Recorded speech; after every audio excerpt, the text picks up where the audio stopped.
que Martin Seligman a nié et a demandé que vous fassiez une rétractation publique. Or, vous ne vous êtes pas rétracté, il y a eu une enquête aux États-Unis et ils vous ont donné raison. Donc, ça, c'est pas quelque chose qu'on peut nier. Je veux dire, quand vous dites qu'il y a eu des actes de torture à Guantanamo, ça n'est pas contestable puisque une enquête a eu lieu aux États-Unis qui vous a donné raison. Oui. Donc en fait, ce que Seligman a fait, c'est la de ce qui avait débuté avec le projet MK-Ultra de la CIA il y a déjà très longtemps. Il s'agissait au départ de prendre exemple sur ce que les Nord-Coréens avaient fait avec des prisonniers de guerre états-uniens, où ils leur avaient inculqué des aveux qui donc n'étaient pas spontanés du tout, mais c'était une leçon qu'ils apprenaient et auxquelles ils croyaient. Alors, dès 2009, Monsieur Messon, vous avez mis en accusation le professeur Martin Seligman pour les expérimentations qu'il menait à Guantanamo sur des prisonniers. Et alors qu'il vous a demandé de vous rétracter publiquement, vous avez refusé. Il y a eu une enquête interne aux États-Unis qui vous a donné raison. Donc, c'est pas contestable. On ne peut pas dire qu'on ne peut pas nier que les États-Unis ont mené, et même peut-être toujours, des expérimentations sur des humains à Guantanamo. Donc, est-ce que vous pouvez développer un peu plus? On en était aux expérimentations sur les chiens, mais ça a été plus loin, bien sûr. Oui, donc Seligman, c'était le président de l'Association des psychologues aux États-Unis, une position très, très importante. Il a écrit des livres sur la dépression nerveuse qui sont traduits dans de très nombreuses langues et qui sont très bien vendus en France. Donc, ce monsieur avait fait une expérience avec des chiens qu'il avait en cage, il les torturait, tout ça, et donc au bout d'un moment, les chiens devenaient passifs. Si on ouvrait la porte de leur cage, ils étaient tellement épuisés de ces tortures qu'ils ne sortaient plus de la cage. D'accord, c'est un concept que vous avez défini comme l'impuissance apprise, c'est ça? Oui, c'est lui qui l'a défini comme ça, l'impuissance apprise. D'accord. Et donc, à ce moment-là, quand il y a cette impuissance apprise, eh bien, on peut, ce genre de choses, ils ne résistent plus, ils acceptent d'être ce qu'on leur dit d'être. Bon, mais bien sûr, il y a des gens qui résistent, mais sur un grand nombre de personnes, il y en a toujours quelques-unes qui acceptent absolument tout. Et le principe qui a été fait à Guantanamo, c'était d'inculquer de nouvelles personnalités à des gens que l'on torturait de cette manière. Alors c'est un programme très ancien de la CIA. Ça avait commencé au moment de la guerre de Corée, où ils avaient observé la manière dont apprenaient à leurs des textes de propagande où ils reconnaissaient, oui, j'ai travaillé pour les impérialistes, etc. Donc, la CIA a d'abord mené avec ce qu'on appelait le projet MK-Ultra, ils ont mené des expérimentations pour fabriquer, alors on leur donnait une cible, donc ça, ce programme a été arrêté au moment de Jimmy Carter, mais ça a repris donc avec le professeur Seligman, et ça a repris pour fabriquer la parole des djihadistes. Donc les États-Unis avaient ainsi des gens qui étaient vraiment convaincus d'être les sauveurs du monde musulman, et qui en fait étaient uniquement des gens qu'on manipulait. Et vous dites c'est pour ça que oui. Vous dites que les talibans, en fait, c'est exactement la même chose. Ce sont pour certains des gens qui ont été formatés et qui sont sous contrôle finalement. Ah, absolument. Mais c'était le cas, si vous voulez, par exemple, le calife al-Baghdadi de Daesh, il a été torturé dans une prison des États-Unis de cette manière pour en faire le porte-parole de Daesh. Donc, D'accord. j'ai pu entendre dans les médias qui sont effectivement réels, sauf que c'était des gens qui récitaient le, c'était pas du tout euh, une réalité humaine, c'était une réalité apprise. Alors, Alors, ce, ce- oui, ce dont vous parlez, ça renvoie, parce qu'il y a quand même, c'est pas de l'antisémitisme, hein, c'est des faits. Vous parlez de Martin Seligman, qui est un juif américain pro-israélien, mais quand vous parlez des programmes de MKUltra, ça a été placé sous la oui, supervision d'un personnage qui s'appelle Sidney Gottlieb, qui était effectivement encore juif, alors lui issu de parents émigrés de Hongrie, et qui a effectivement est impliqué dans des choses tout à fait horribles. Hein.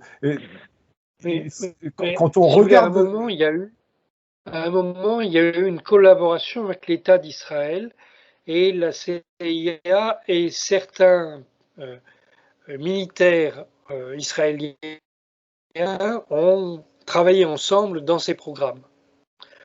Bon, alors, je ne sais pas s'il y a d'autres États qui font ça, mais euh, lorsque là, il y a une sénatrice aux États-Unis, une Californienne, qui a publié donc un énorme rapport sur ce qui a été fait à Guantanamo, mais il faut savoir qu'elle n'a publié ce rapport que en s'engageant à ne pas publier autre chose qu'elle avait trouvé et qui était beaucoup plus important, parce que Guantanamo, ça porte sur quelques centaines de personnes.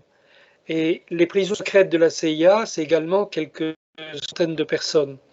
Mais la Navy avait, sous George Bush, étendu ce programme à un certain nombre de, de bateaux de débarquement, donc des bateaux qui ont une cale plate. Ils avaient installé dedans des cages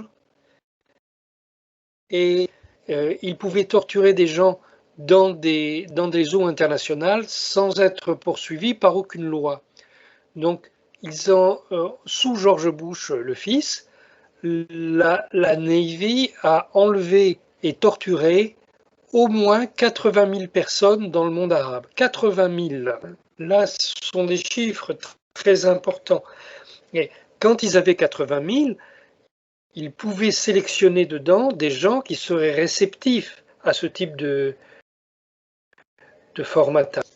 mais Monsieur Messan, là, je crois qu'on met le doigt sur quelque chose de très important parce que voilà l'articulation. Quand on parle de Sidney Gottlieb, il a Oui, essayé de contaminer le général irakien Abdul Karim Qassim par le botulisme. Il a participé au programme Phoenix que vous avez abordé pendant la guerre du oui, Vietnam. oui. Et donc, ils ont mené des expériences de contrôle mental sur des prisonniers Viet Cong détenus à la prison de, par exemple, Bien Hoa, près de Saigon. Et ils subissaient, alors selon certaines informations, des trépanations à vif avec implantation d'électrodes. Puis ils étaient abattus. Ça, c'est les informations, moi, que j'ai sur Sidney Oui. Gottlieb. Ce que je veux dire par là, c'est que vous mettez le doigt sur quelque chose de très, très contemporain. C'est qu'aujourd'hui, on apprend que Google mène des recherches pour manipuler les gens via l'interface monde artificiel, technologie humain, et que la Silicon Valley s'est couplée au pôle militaire israélien. Donc moi, je pose la question, monsieur Messan, est-ce que vous n'avez pas l'impression que ces programmes MKUltra, Sidney Gottlieb ou de monsieur Seligman prennent une extension aujourd'hui avec la volonté des globalistes de réussir à manipuler les foules via les nouvelles technologies ou via l'artificialisation, c'est-à-dire ce qu'ils appellent l'humain augmenté. Est-ce que c'en est la prolongation? Alors d'abord, il n'y a rien qui permette aujourd'hui d'accuser des gens à la Silicon Valley de participer à des programmes qui utilisent la torture. Par extension, ils C'est font quand sûr même. que ce qu'ils font avec de l'intelligence artificielle,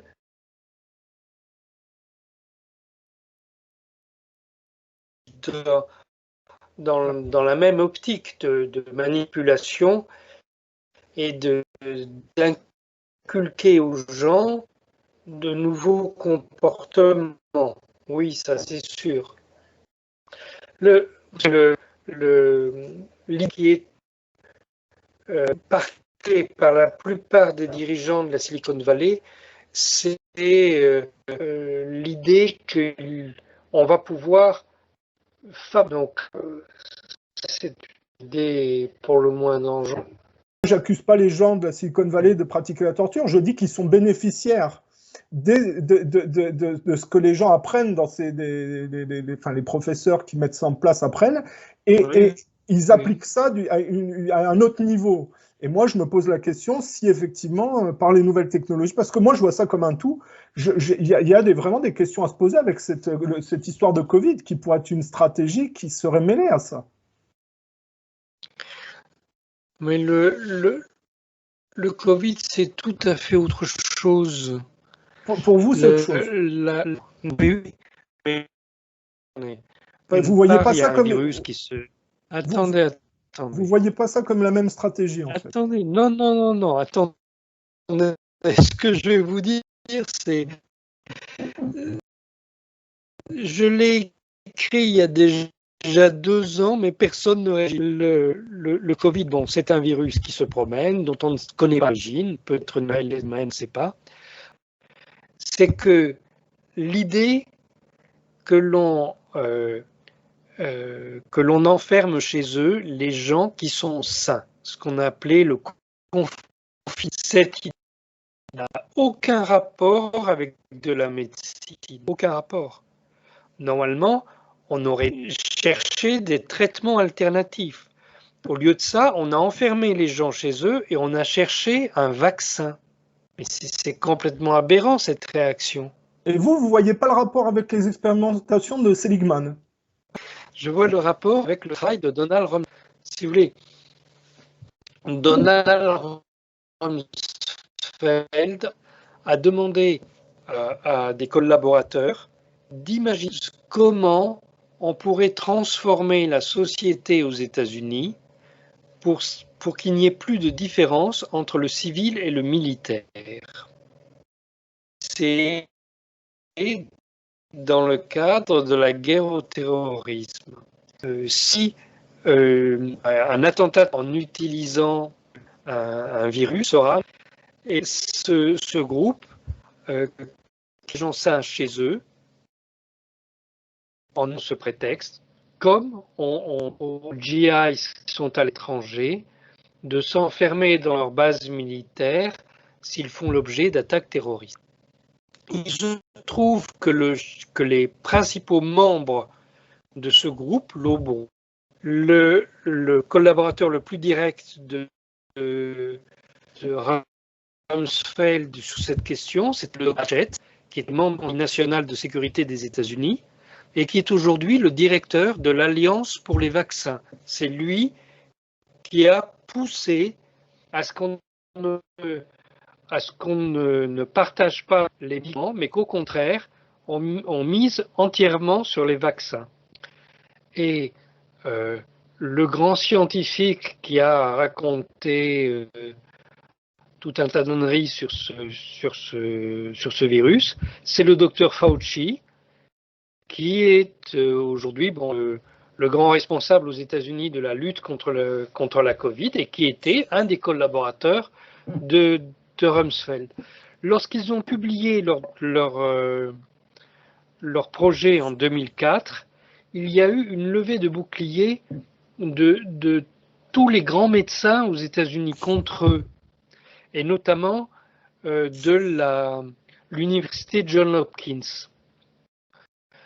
Moi, je n'ai jamais vu le document originel de Rumsfeld, mais j'ai vu les réactions des médecins à son époque qui disaient tous c'est de la folie ce que vous écrivez, on ne doit jamais en faire d'un point de vue médical une finalité dans l'idéologie de Rumsfeld.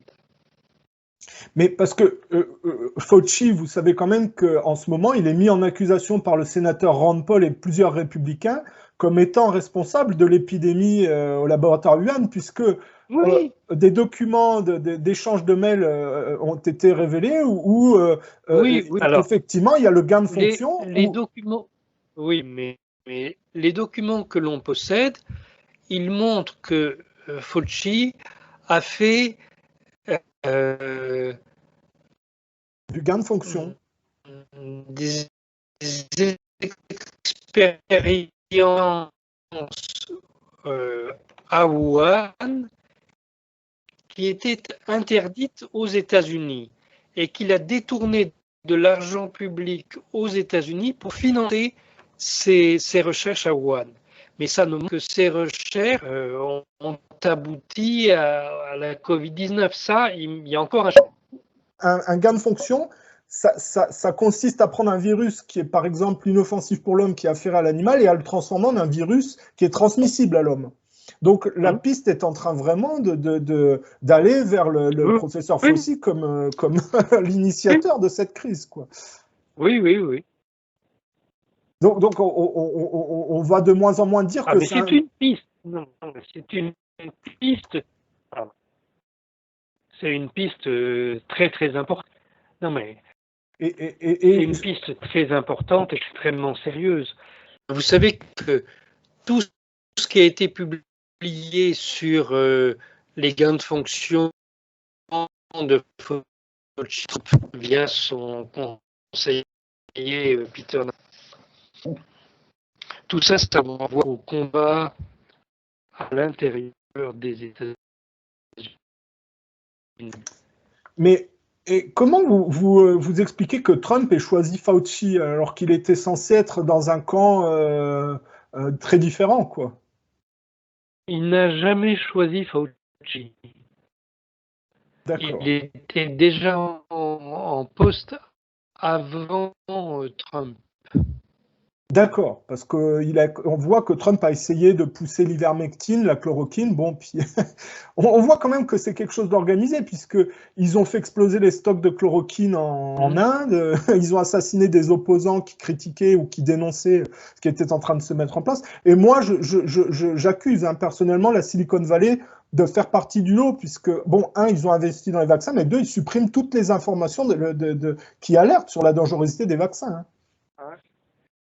Clairement, il participe à l'organisation de cette affaire, oui, ça c'est sûr. Alors là, moi, quand je vous interviewe, je sais que la vidéo, je ne pourrais pas la mettre sur YouTube, puisqu'encore hier, on m'a supprimé une vidéo de réinformation sur YouTube, donc je la mettrai sur ma chaîne Dailymotion, parce que j'ai plusieurs chaînes, heureusement, je peux toujours retomber sur mes pieds. Mais vous êtes aussi au courant que, vous savez, l'assassin de Robert Kennedy, Sirhan Sirhan, va être bientôt libéré? Ah non, je ne savais pas. Vous savez, le chrétien pro-palestinien qu'on a fait, à qui on a fait porter le chapeau de l'assassinat de Robert Kennedy, le frère de John Kennedy, il va être relâché. Et ce qui est très intéressant avec ce que vous dites, c'est que lui, peut-être que vous connaissez Laurent Guyeno, et Laurent Guyeno a fait un travail là-dessus où il a expliqué que Sirhan Sirhan a fait partie des programmes de lavage de cerveau MKUltra, des programmes de Sidney Gottlieb, et que justement, dans ce crime contre Kennedy, il y avait un certain William Joseph Bryan Jr. Qui était le manipulateur et qui avait agi par hypnose avec des méthodes issues des programmes MKUltra. C'était intéressant, on est en plein dedans là avec Sirhan Sirhan. C'est-à-dire encore un arabe ou quelqu'un alors c'est un chrétien pro-palestinien, mais on voit que physiquement il est relié au monde arabe. On voit encore que les judéo-protestants manipulent un arabe peut-être à l'esprit faible pour, de manière cachée, maquiller leurs propres crimes à eux, quoi. Je crois qu'ils manipulent absolument tout le monde. Hein. Pour eux, c'est plus facile, certainement, des Arabes, mais ils manipulent tout le monde. Parce que ce qu'on voit avec Sirhan Sirhan, c'était le début, finalement, de ce que vous critiquez avec les talibans et Guantanamo. Moi, ce que je trouve effrayant, bien plus encore que le fait qu'il manipule des gens, c'est le fait que personne ne s'en rende compte. Il y a une documentation gigantesque là-dessus qui a été établie par le Congrès des États-Unis. Et pourtant, personne ne réagit. On fait comme si c'était de vieilles histoires. Bon, évidemment, c'est toujours d'actualité. Ouais, bah, moi, vous voyez, je vous le dis à titre personnel, moi je pense que aujourd'hui, moi j'ai accès à beaucoup d'informations très très pointues. On a trouvé effectivement, vous savez que le Japon a refusé des doses de vaccins parce qu'ils ont trouvé des résidus métalliques dedans. Alors ça pourrait être du graphène, mais il y a des nanoparticules. Moi je suis persuadé que la Silicon Valley est complice de ça, c'est-à-dire qu'ils essayent d'inoculer aux gens quelque chose qui permette par émission d'ondes de manipuler les gens, si vous voulez. Je pense que c'est à ça que servent les vaccins aujourd'hui. Et c'est pour ça que je pense que c'est un virus de laboratoire qui a été mis en place pour ça. Et je pense que on est en plein dedans quand on parle des expérimentations sur les humains. Je pense que moi, je pense que c'est ça qui se joue actuellement avec le Covid. Écoutez, moi, je n'en sais rien. Déjà, vous voyez, quand vous parlez, vous dites les vaccins, mais l'ARN messager, ça n'est pas un vaccin. Pas du tout. Oui, oui, bien sûr. Donc, on se comprend, on se comprend. Autre technique. Et pourtant, tout le monde parle de vaccins.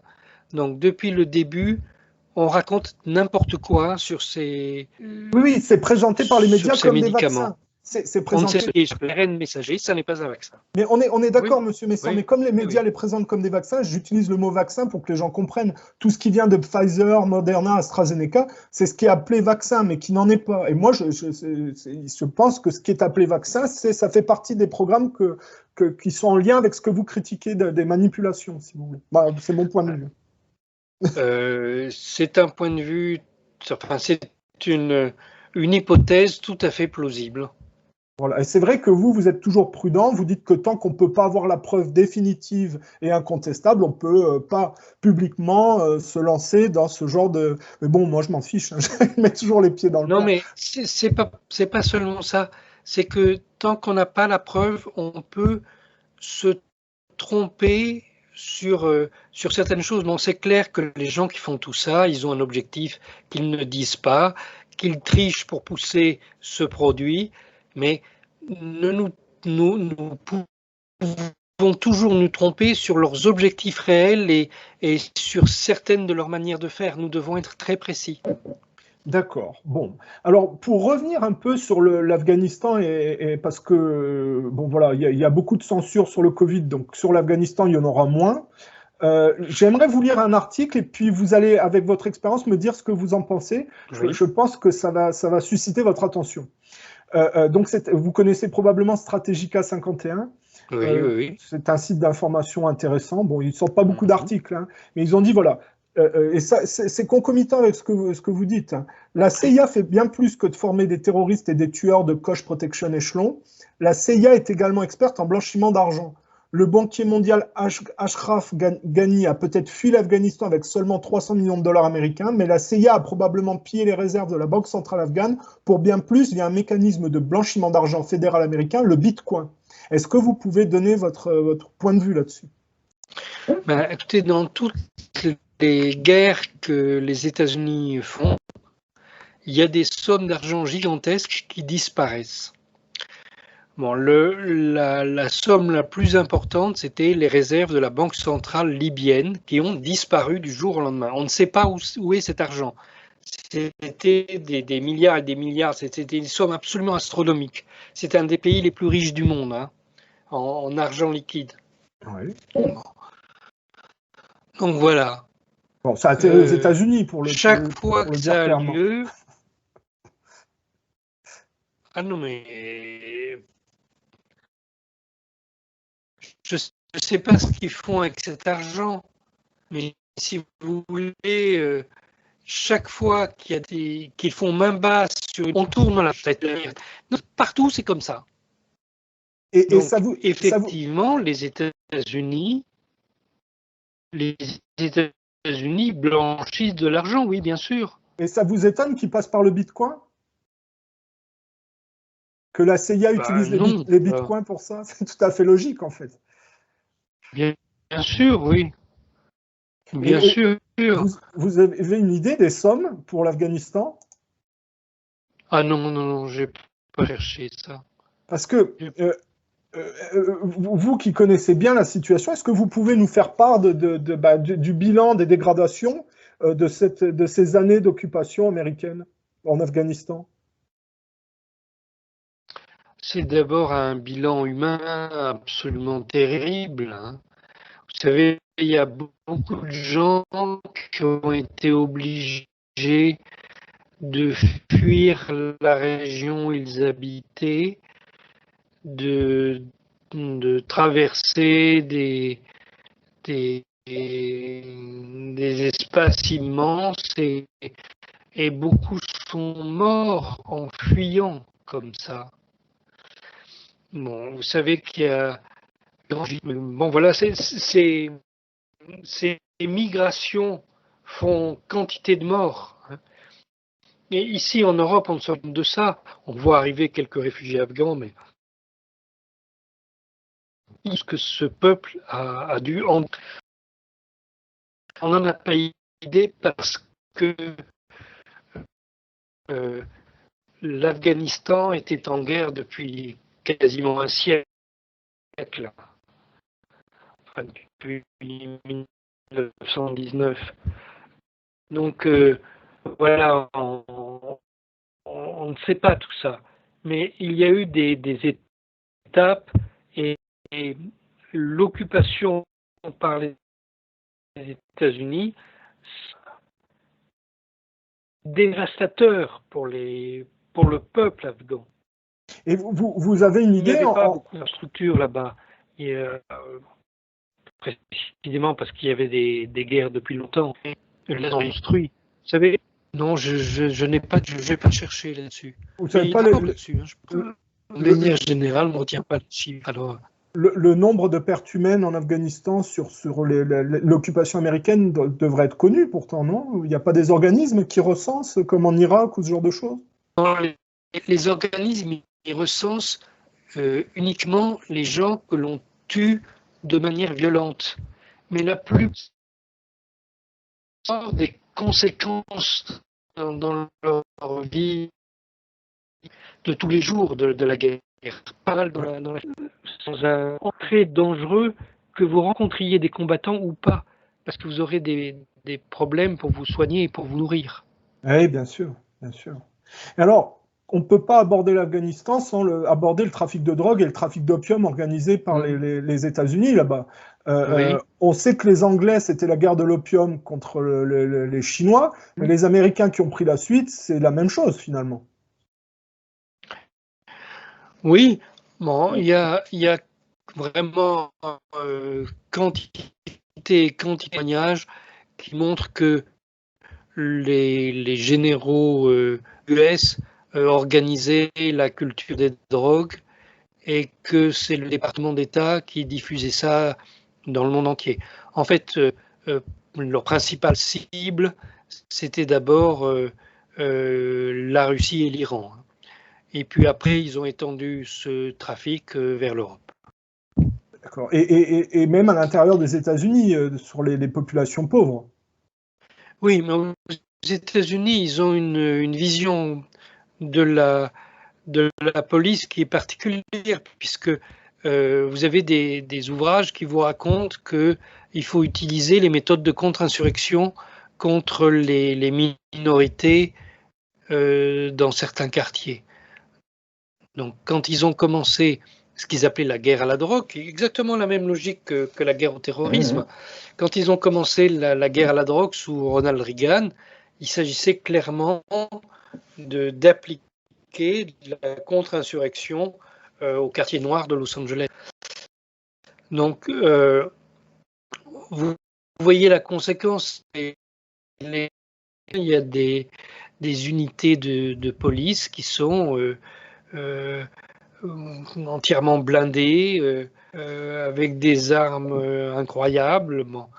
Alors, est-ce que on fait comme on peut. Moi, j'ai l'impression quand même que c'est à chaque coup que je vous appelle vous, que c'est assuré comme ça, parce que j'ai pas de problème avec d'autres. Même en Russie, là, j'ai des collègues en Russie, j'ai aucun problème à discuter avec eux. Alors que vous êtes en France, pourtant. D'ailleurs, juste une petite question, ça se passe bien pour vous en France? Il n'y a aucun problème? Vous n'êtes pas ennuyé? Alors, si bon, je n'ai pas de problème avec l'administration, mais j'ai d'énormes problèmes en dehors de l'administration. Quand je suis arrivé dans ce pays, j'ai fait voyager mes affaires dans un container depuis la Syrie jusqu'au Havre. Le transport a été fait par la CGM, une société gigantesque franco-libanaise. Et évidemment, quand ce container est arrivé en France, il y a eu une dénonciation aux douanes disant que j'importais des armes en France. Donc c'est complètement aberrant. C'est grotesque. C'est grotesque, mais c'est grotesque à plusieurs niveaux. C'est grotesque parce qu'il s'agit de moi. Moi, je suis un écrivain. Je suis certainement un penseur politique, mais je ne suis pas un certainement soldat. Vous êtes certainement pas quelqu'un de violent non plus. Bon. Et deuxièmement, en Syrie, on fait venir des armes. Ah oui, On n'exporte pas. Oui, vous dites que c'est le type de KKR qui a organisé le plus grand trafic d'armes de l'histoire en débauchant le général Pétréus. C'est vraiment des inversions accusatoires et de la calomnie, quoi. C'est de la calomnie. Mais les douanes ont donc saisi mon conteneur et bon, la CGM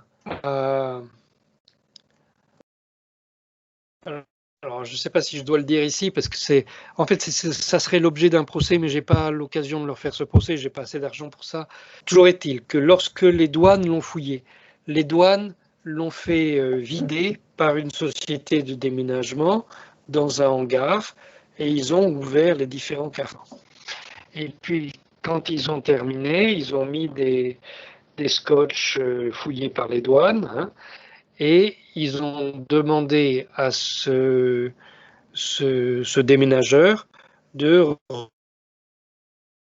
remettre ça dans le container et que ça me soit renvoyé. Sauf que c'était le vendredi soir et que les choses n'ont été faites que le lundi matin. Et entre-temps, environ un tiers de ce que j'avais a été volé.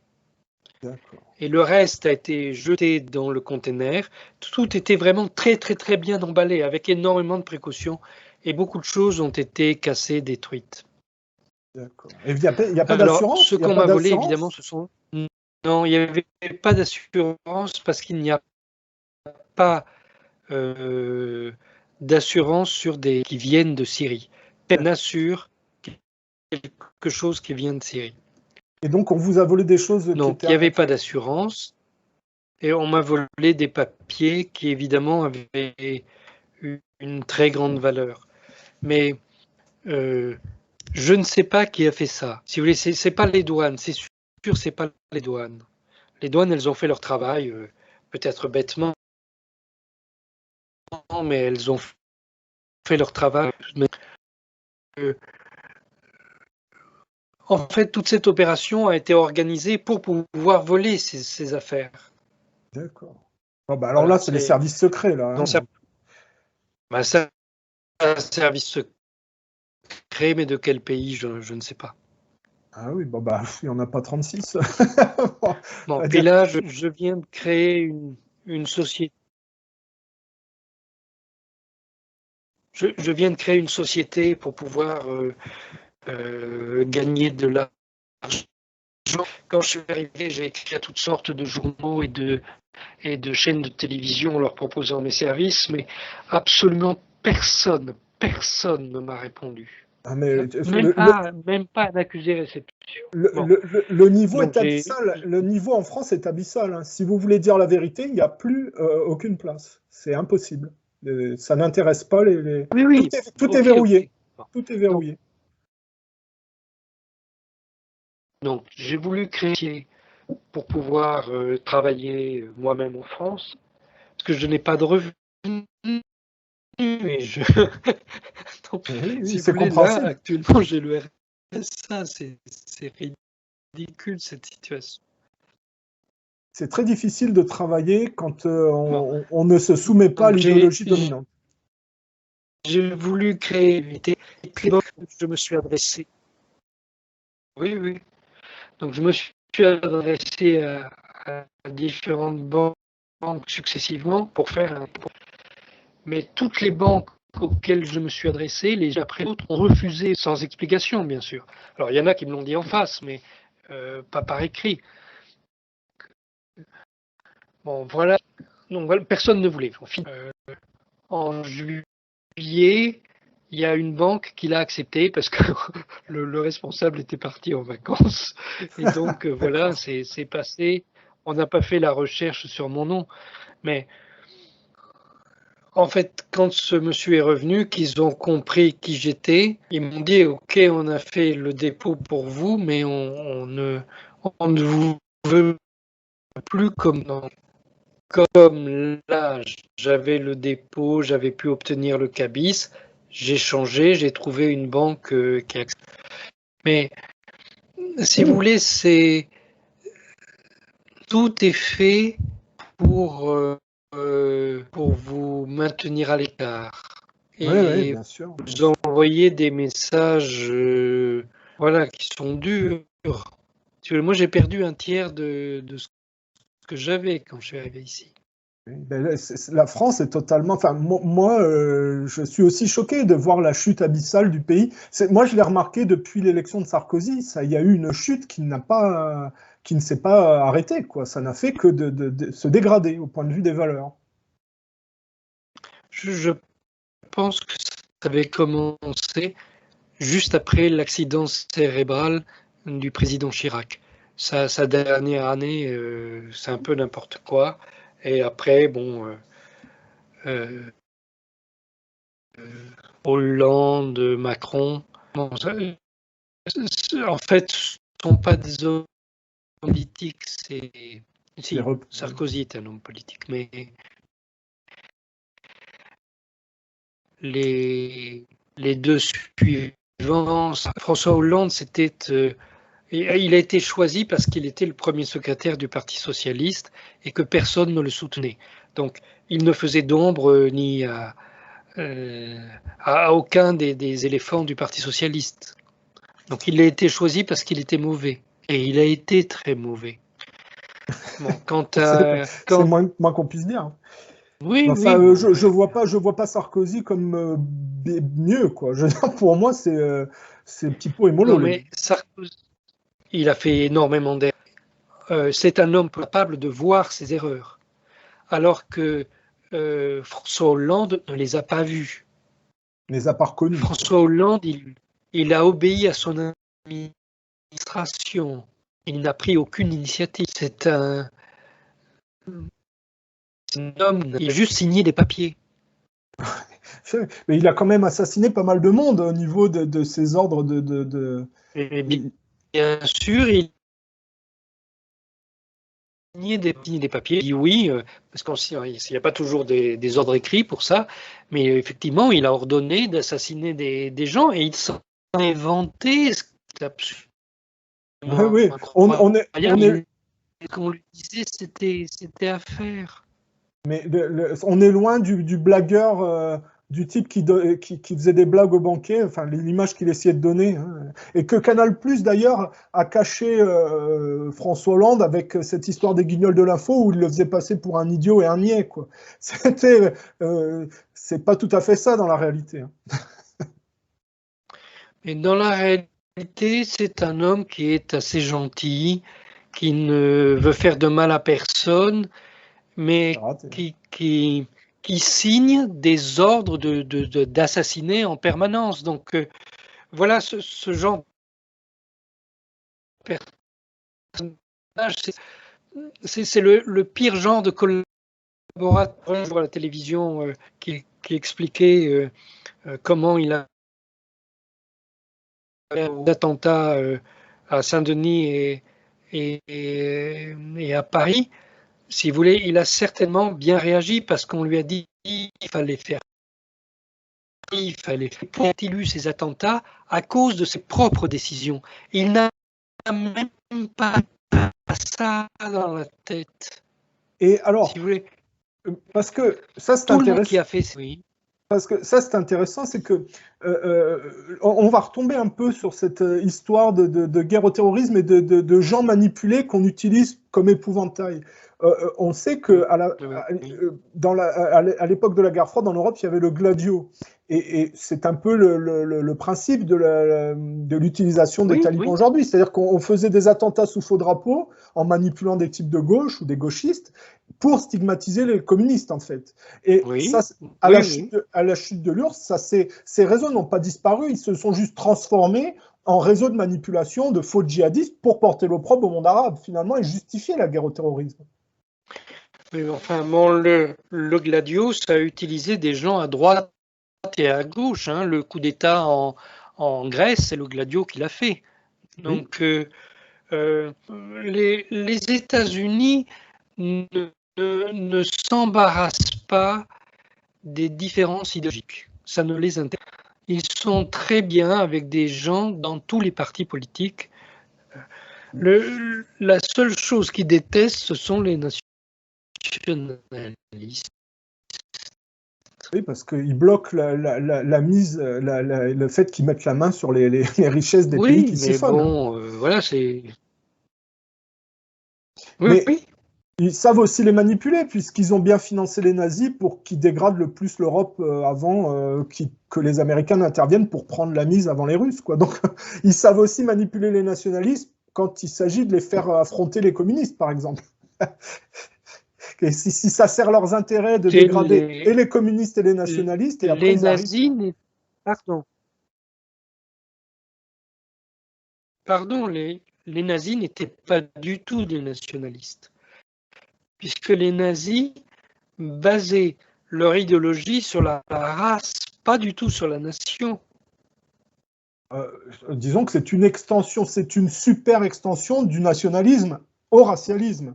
Mais si on parle de nationalisme comme des gens afférents à leur sol et voulant réussir sur leur sol, il est certain que les nationalistes ou les national-socialistes allemands bloquaient la dette bancaire de la City et de Wall Street. C'est probablement pour ça qu'ils ont été provoqués et poussés.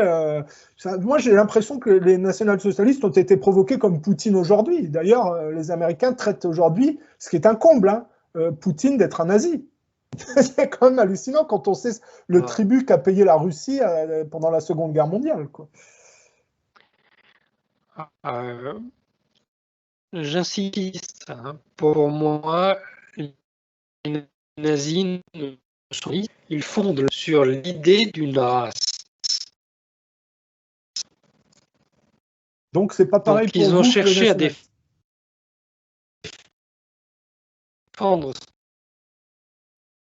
cette race, pas défendre leur pays. Pour moi, le nationalisme est incompatible avec l'idée d'une race. D'accord, c'est un point de vue, il n'y a pas de problème. Non, à cette époque-là, on a cherché à rediviser le monde. Vous savez, le capital fond de la crise de 1929 aux États-Unis, puis après son extension année après année dans le monde entier, et on cherchait à la manière dont ça fonctionne. Qu'est-ce qu'on pouvait faire comme société sans classe?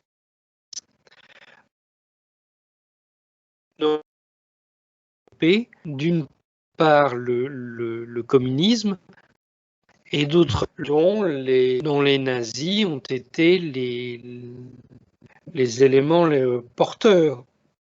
Bon. justement, le racisme s'était fait contre les nations. Oui, on peut. C'est un point de vue, hein. Moi, je suis là, je suis dubitatif quand même, hein.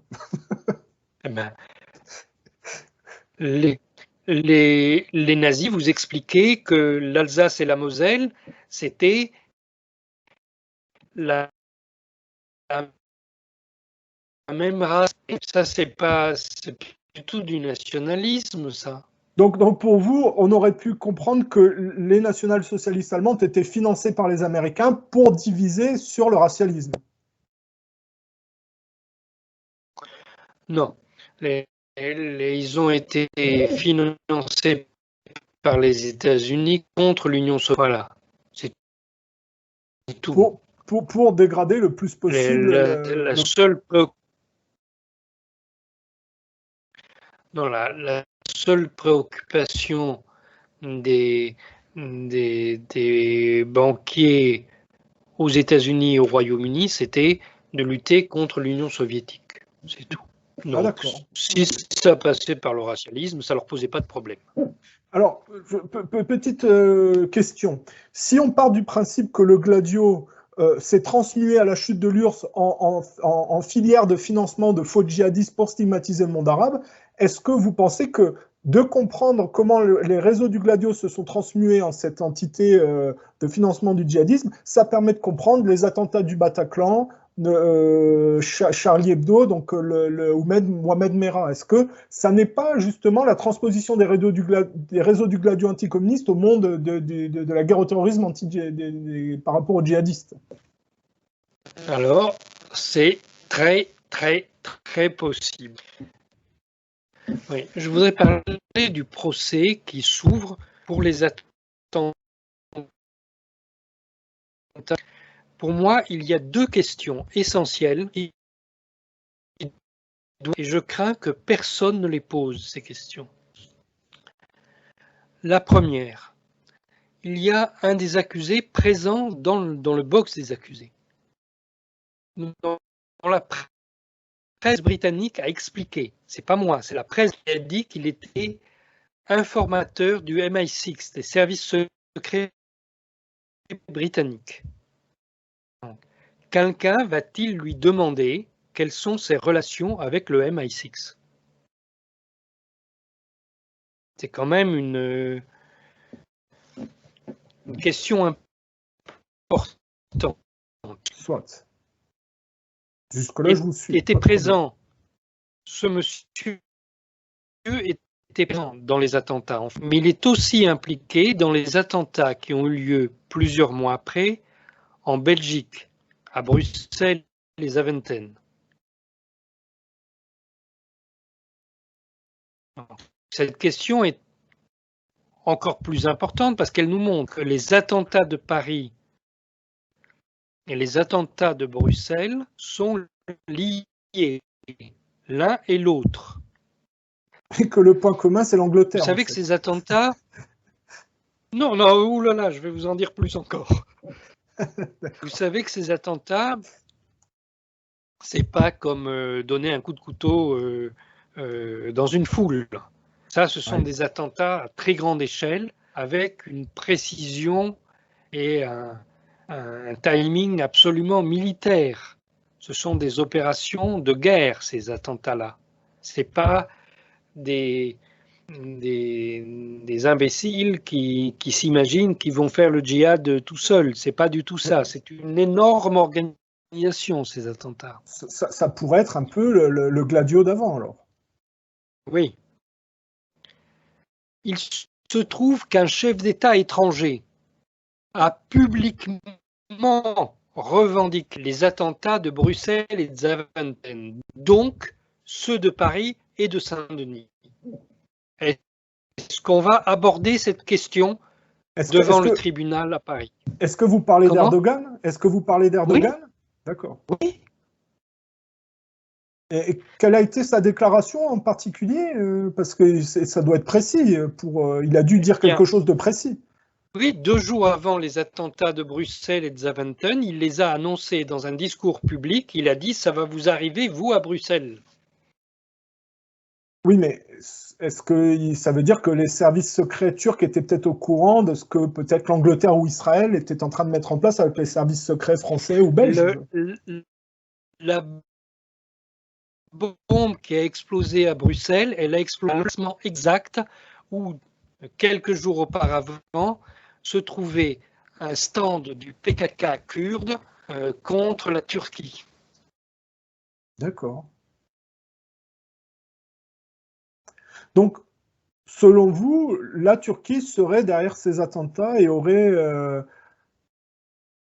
en fait, se serait vengé C'est d'un pas selon positionnement. moi, selon. C'est sûr. Non, ce n'est pas selon moi, mais c'est selon le président Erdogan.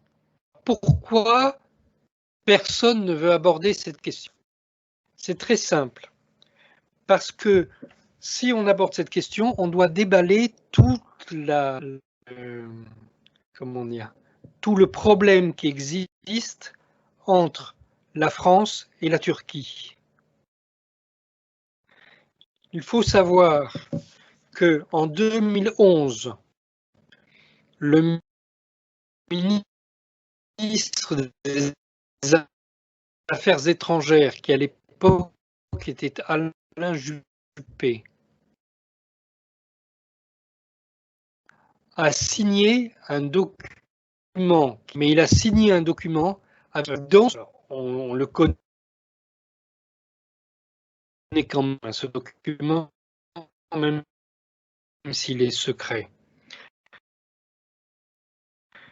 Dans ce document, la France s'engageait à résoudre le problème kurde en Turquie. Et pour kurde, notre politique, qui avait été de Nicolas Sarkozy, donc, il a continué cette politique de déplacer le territoire kurde de la Turquie vers la Syrie, où il n'y avait pas de Kurdes avant. Et il n'y avait pas de Kurdes en tant que population comme ça. Et à un moment donné, François Hollande a changé de politique. Et c'est là que la Turquie a organisé ses attentats. Mais il faut expliquer tout ça.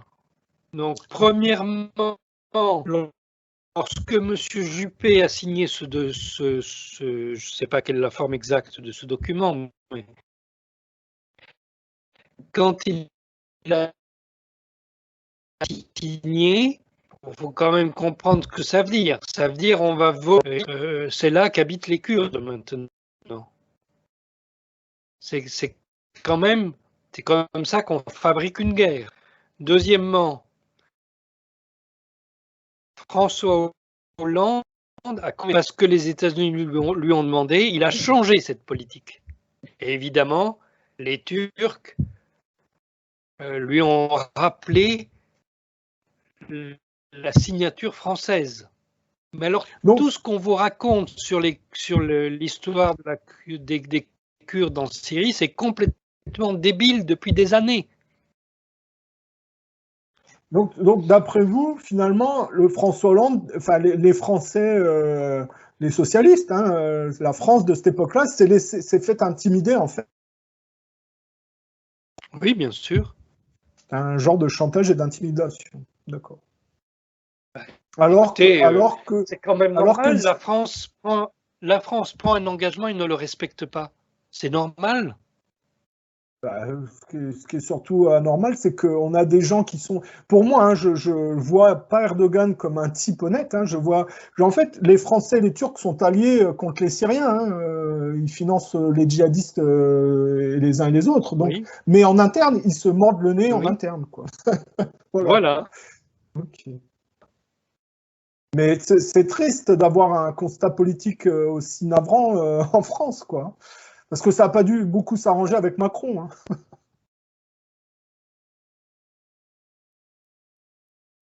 Non, ce n'est pas arrangé.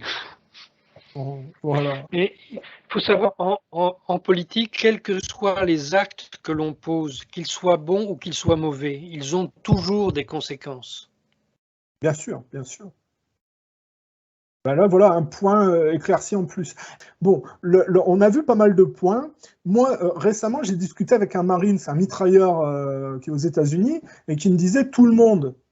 C'est pas que j'ai des amis chez les militaires américains, hein. C'est juste sur un réseau social où il y avait des militaires. Et le type me dit tout le monde déteste Biden au sein de l'armée américaine. Ils sont tous plus ou moins trumpiens, si vous voulez. Je voulais avoir votre point de vue sur cette administration Biden, et parce que d'un point de vue de la droite américaine, on a affaire à un type qui est complètement à la ramasse, quoi. Bon. Alors, les hommes de troupes aux États-Unis sont violemment contre Biden, mais les officiers généraux sont largement pour. Il y a vraiment une différence selon la classe sociale. Bon. Ensuite, Joe Biden lui-même, bon, on sait que c'est un monsieur qui a un vrai problème d'Alzheimer. Donc, ça a comme conséquence qu'il ne peut pas discuter très longtemps. Quand il est allé à Genève discuter avec Vladimir Poutine, ça a bien marché pendant 1 heure, et après, il ne savait plus ce dont on parlait. Alors, qui dirige vraiment les États-Unis? Des gens autour de lui, mais qui, ça, c'est difficile à dire pour le moment. En tout cas, son administration, elle a 2 caractéristiques. D'abord, il y a tout ce qui est public. Et là, c'est l'extrême gauche aux États-Unis. C'est donc des gens qui veulent racialiser. C'est-à-dire que je maintiens que Joe Biden est raciste. Il dit qu'il ne faut pas d'égalité entre les hommes. Il dit qu'il faut une égalité entre les communautés, une équité entre les communautés raciales. Donc ça, pour moi, ce sont des propos racistes. Et tout ce qu'il fait aux États-Unis est, à mon sens, profondément raciste. Le Parti démocrate étant l'héritier du Ku Klux Klan.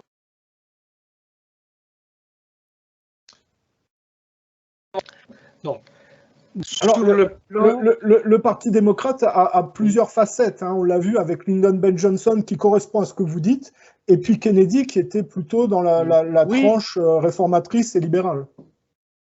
Absolument, mais le Ku Klux Klan n'a jamais été membre du Parti républicain. C'est vrai, c'est vrai. Il a toujours été membre du démocrate, il y est encore. C'est vrai. Donc ensuite, concernant la fond,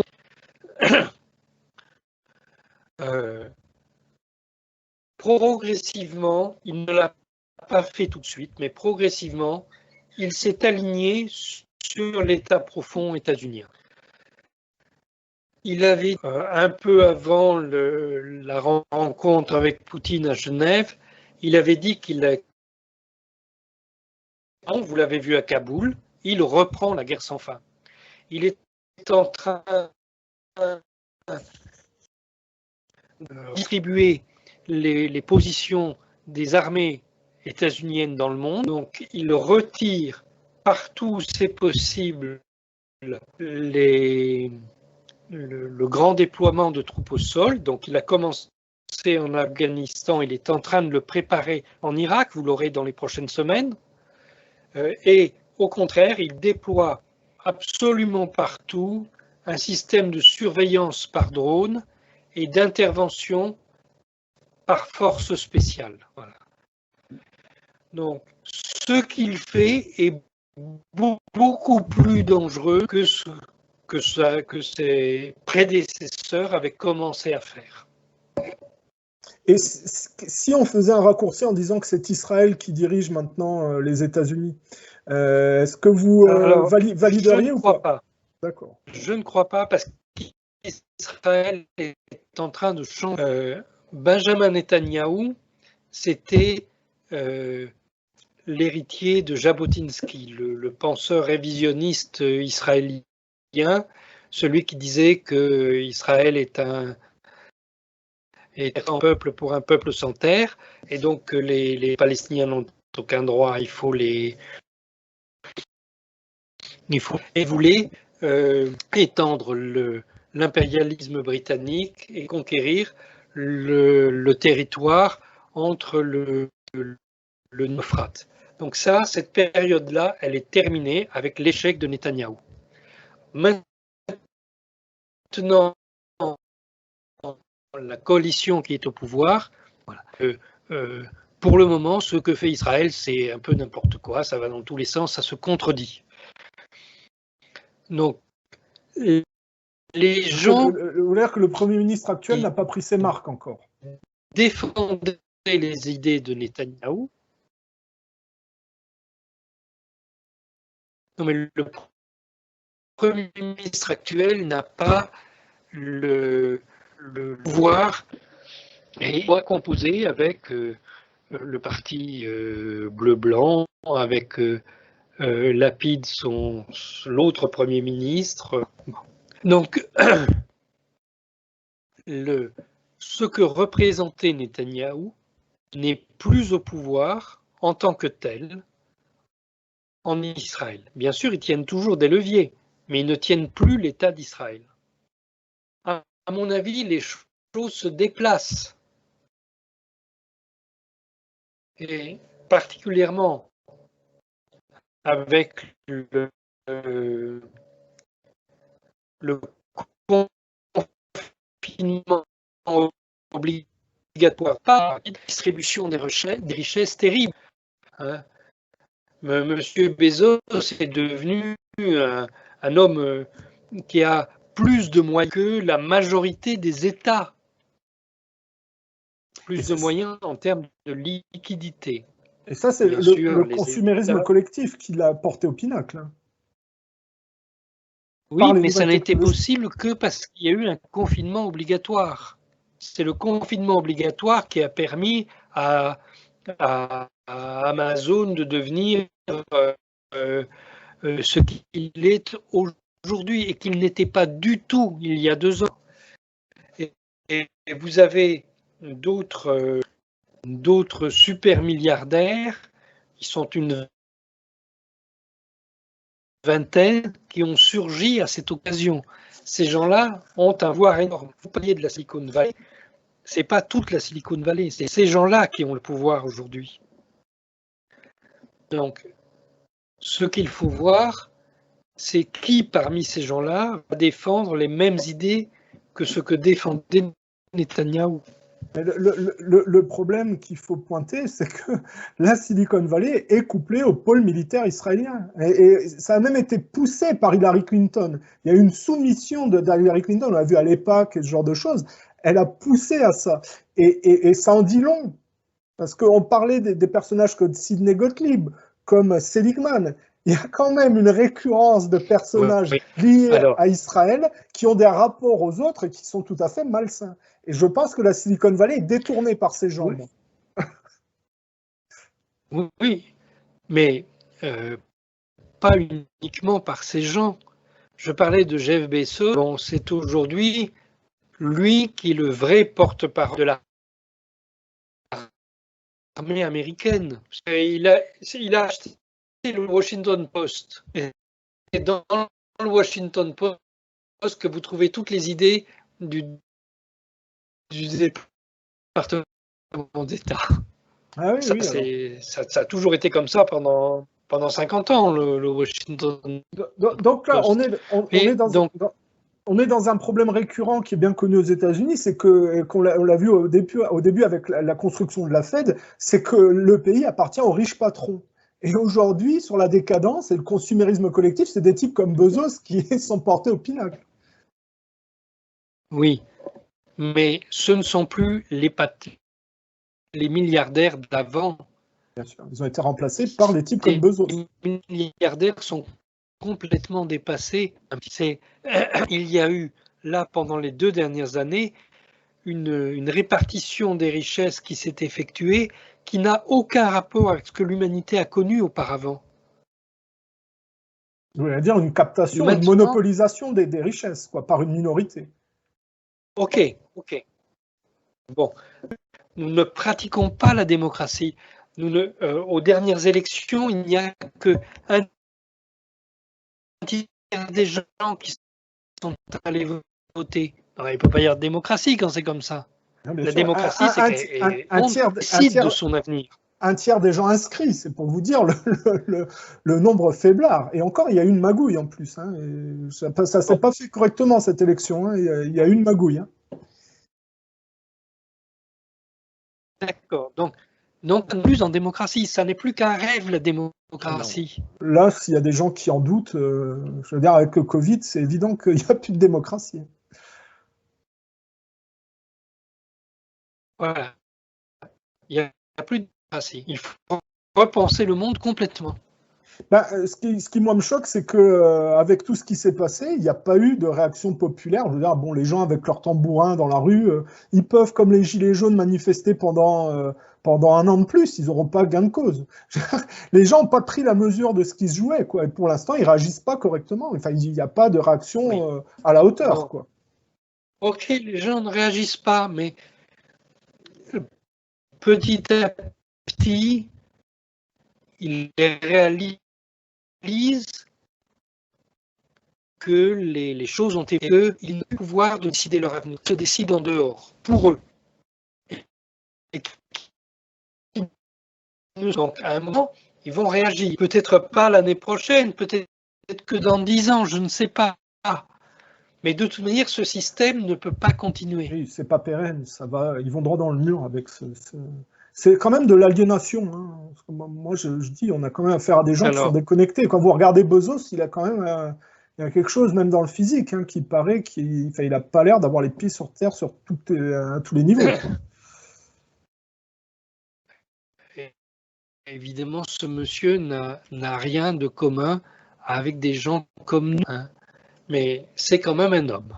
Ah bien sûr, non, je nie pas ça, mais le type, il cherche à... Je sais pas, là, je voyais un échange avec Elon Musk, le type voulait se défier de la mort quand même. À un moment donné, ils n'ont pas tous les fils qui se touchent à certains endroits, quoi. Excusez-moi. Oui, mais nous devons nous demander quel régime politique nous souhaitons. Et pour reconstruire, la seule chose que nous pouvons faire pour reconstruire, c'est ce qu'on appelle la République. Parce que vous préconisez quoi pour qu'il y ait un changement? Parce que moi, je l'ai dit plusieurs fois, hein, moi, il faut une révolution, il faut bloquer financièrement le pays jusqu'à virer la classe politique. Pour moi, il n'y a pas de... Pacifiquement, hein, sans violence, bloquer économiquement le pays jusqu'à ce que les politiciens dégagent et qu'il y ait une réforme de fond et les gens se posent des questions et mettre en place un système nouveau. Mais vous préconisez quoi pour un vrai changement de fond? Alors, moi, je dis qu'aujourd'hui, on ne peut pas choisir qui gouverne. Ça n'est pas possible de choisir qui gouverne. Mais il est possible d'exiger que ceux qui gouvernent le fassent non pas pour eux, mais pour l'intérêt général. Et comment vous voulez arriver à la mise en place de quelque chose qui corresponde à ce que vous décrivez? Alors, c'est l'idéal républicain. Il se trouve que c'est ce qu'ont fait Je dis, on ne peut pas choisir qui nous gouverne. Donc, savoir le type politique n'est pas possible. Mais nous pouvons choisir, exiger que les prennent en fonction de l'intérêt général et non pas en fonction des intérêts d'un groupe particulier ou d'eux-mêmes. Nous pouvons exiger la République. Et comment vous les forcez, si vous voulez, les représentants à se plier à ça? Écoutez, moi j'étais très surpris de voir que les fonctionnaires français sont toujours républicains. Pour moi, c'est vraiment une surprise, parce que le gouvernement n'a pas grand-chose de républicain. Mais les fonctionnaires français. Donc les fonctionnaires français sont toujours Donc républicains voilà, selon. je pense qu'il est possible de. Bah, écoutez, moi j'ai constaté que quand je m'adresse à un directeur central d'administration, on lui dit c'est Monsieur Messon qui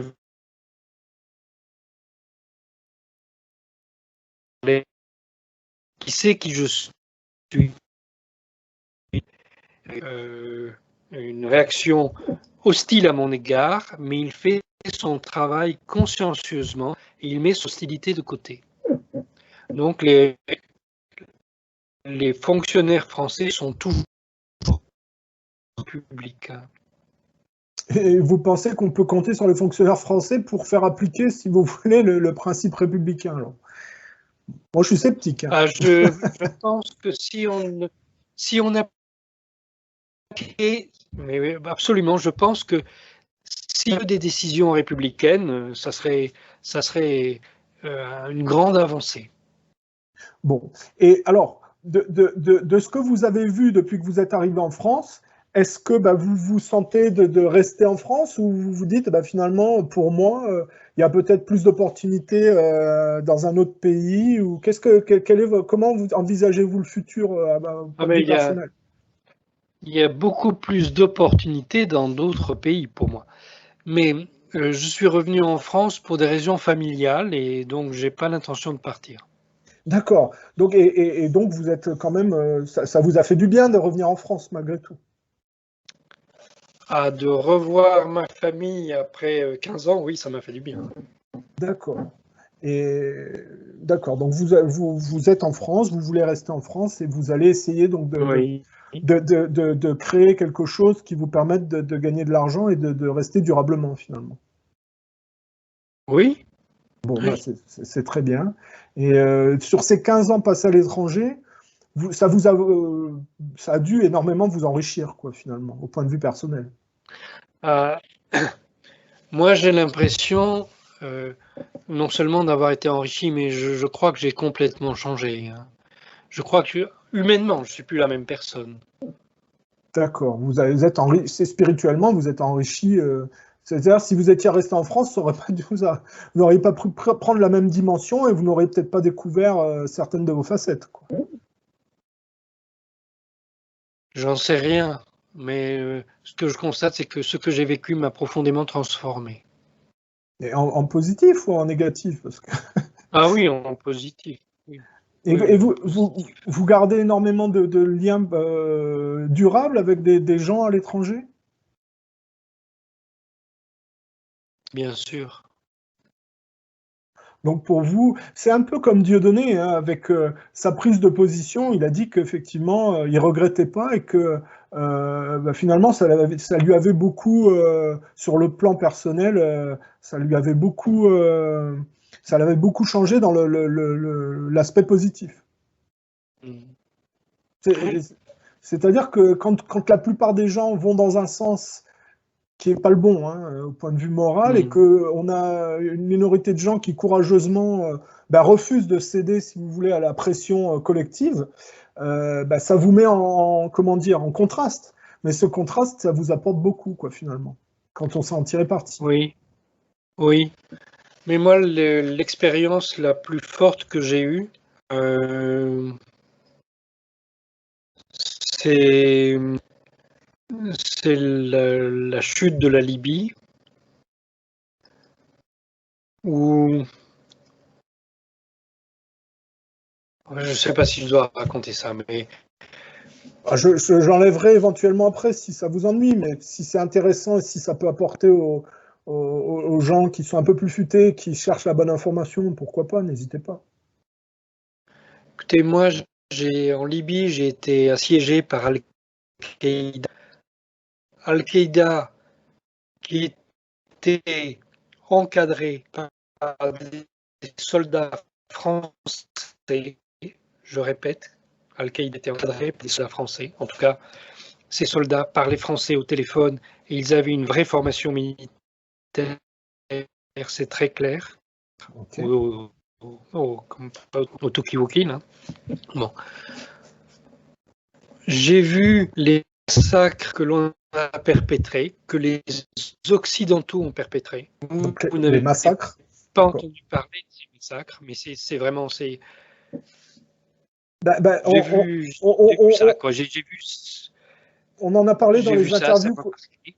On en avait parlé dans les interviews qu'on avait fait précédemment, mais c'est vrai que je dois peut-être être le seul à avoir relayé cette information.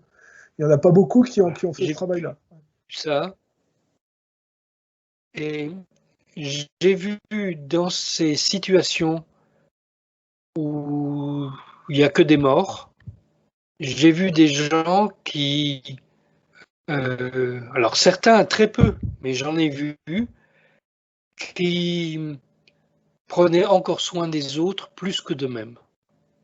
Et ça m'a changé, quoi. Voilà. Je ne peux plus voir les choses de la même.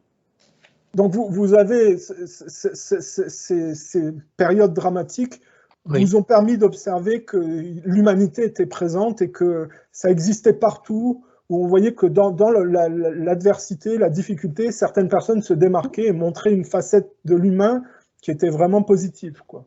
Ah ben c'est plus je voyais le mal, plus je voyais des gens admirables. D'accord. Et vous avez appris ça dans des pays étrangers qui étaient ciblés par des pays comme les nôtres, quoi, finalement. Absolument, absolument. Bon. Eh ben, je vous propose de nous arrêter sur ce constat et je pense que ça sera une très bonne note de fin pour cette interview. Qu'est-ce que vous en pensez? Mais, allons-y comme ça. Peut-être que vous avez des choses que vous voudriez ajouter avant que je coupe, hein, il n'y a pas de problème. Hein, Non, je trouve que c'est une bonne conclusion. ouais. Voilà, c'est sûr que on va malheureusement, hein, on ne peut pas rattraper toutes les saloperies qui ont été faites par l'Occident dans certains pays, mais au moins on a une petite note positive, quoi.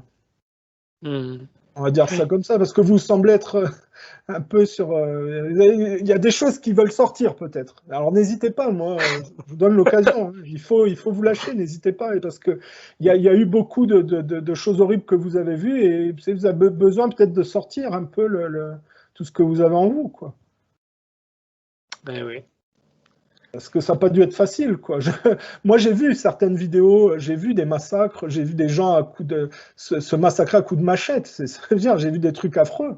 Je suppose que vous avez dû voir bien pire, parce qu'il y a eu ces bombardements, des familles, des enfants. Donc, effectivement, c'est une énorme pression et vous avez été témoin de choses vraiment affreuses, quoi. Et tout ça est tué en Occident, donc c'est une frustration encore plus grande, quoi. Pour vous, hein, je suppose. Moi, j'ai vu des hélicoptères occidentaux descendre dans des avenues pour mitrailler tout le monde. Et sans. Et ça, des civils, vous voulez dire, des civils.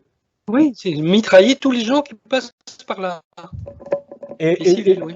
Des hélicoptères de quel pays? Les Britanniques. D'accord. Incroyable. Ah oui, là, Donc, c'est sûr. si vous voulez, j'ai une vision de l'Occident qui est très noire. Mais on a quand même des gens bien en Occident. Hein, faut pas. C'est un peu comme partout. Il y a une minorité de gens qui se démarquent, mais c'est vrai que ça doit être très décevant. Très décevant. Oui, c'est ce que je dis. Ce que j'ai dit, c'est que dans ces moments-là, il y a des gens vraiment admirables. Et c'est pareil, c'était pareil en Libye, en Syrie ou en France, c'est pareil. Ouais, il y en a de partout, des gens comme ça, mais c'est toujours les mêmes proportions, quoi. C'est ça l'histoire. Mais enfin, il en faut, effectivement. Il faut bien que l'humanité continue d'exister. Les mêmes proportions. Ce n'est pas toujours les mêmes proportions. Ah oui? Qu'est-ce qui vous fait dire ça? Ah ben, C'est-à-dire, il y a toujours En... une minorité de gens qui se démarquent par rapport à une majorité de moutons ou de gens serviles, quoi. Oui, mais en Libye, j'ai vu quelques personnes comme ça. En Syrie, j'en ai vu des milliers comme ça. Ah, il y a une réaction collective de combattants, de Oui, gens qui combattaient pour la défense de valeurs, quoi. absolument. Et de gens qui étaient prêts à mourir pour leurs valeurs. D'accord. Ah bon, bah ça c'est un élément positif. C'est peut-être ce qui explique que la Syrie a survécu par rapport à la Libye, finalement. Absolument. D'accord. Et aussi, qu'est-ce que vous pensez des Russes? Est-ce que vous pensez que les Russes ont été admirables dans le soutien qu'ils ont apporté à ces populations en souffrance?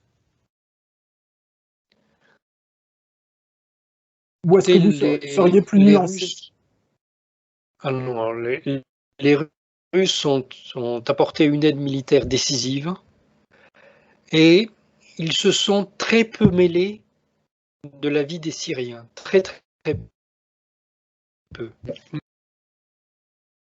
Maintenant, ils ont été extrêmement respectueux de la population syrienne. Donc vous avez beaucoup de respect pour les Russes et ce qu'ils ont fait là-bas, finalement. Et pour ce qu'ils continuent à faire, et j'espère qu'ils vont s'investir plus en Russie, en Syrie. D'accord. Donc vous pensez quand même que, heureusement qu'il y a les Russes dans cette affaire de décadence collective, quoi. Vous dites que bah, finalement, ils ne sont pas parfaits, mais au moins, il y a un minimum de respect de la parole, par exemple, ou d'aide. Mais 1000 fois, c'est incroyable. Humainement, le peuple russe est bien, comment dire, il est bien plus humain que nous ne le sommes en Europe occidentale. Donc ça doit vous ulcérer d'autant plus quand les médias relancent systématiquement par des accusations inversées la guerre contre les Russes, quoi, finalement. Parce que c'est ça, on voit qu'en Occident, les médias poussent à la haine anti-russe. Vraiment, il y a de la jalousie, quoi, dans cette Oui, histoire-là par rapport à des gens qui sont un peu plus vertueux qu'eux, quoi. je ne sais pas si c'est de la jalousie, j'ai peur que ce soit bien pire. De la haine, d'accord. Vous savez, quand on, quand on voit des horreurs comme des horreurs à très grande échelle, bon, tout d'un coup, on a l'impression de voir le diable en face de soi. On se dit, mais comment est-ce possible que des hommes commettent de telles atrocités? Comment c'est possible? On a l'impression que tout bascule dans, dans quelque chose de noir, d'horrible. Et tout d'un coup, vous voyez des gens qui sont lumineux là-dedans. Dans ce noir, il y a des gens, leur regard, c'est incroyable, il y a des gens qui sont lumineux. Et c'est ce qui fait qu'on a foi en l'humanité, finalement. Oui, mais je peux. Si je n'avais pas vu ces gens-là, Ouais, vous auriez été dégoûté complètement, quoi. mais je pense qu'il faut se suicider à ce moment-là, si on ne connaît pas des gens comme ça. Parce que c'est tellement horrible. Mais quand j'ai vu des gens comme ça, voilà, moi, je voudrais être comme eux.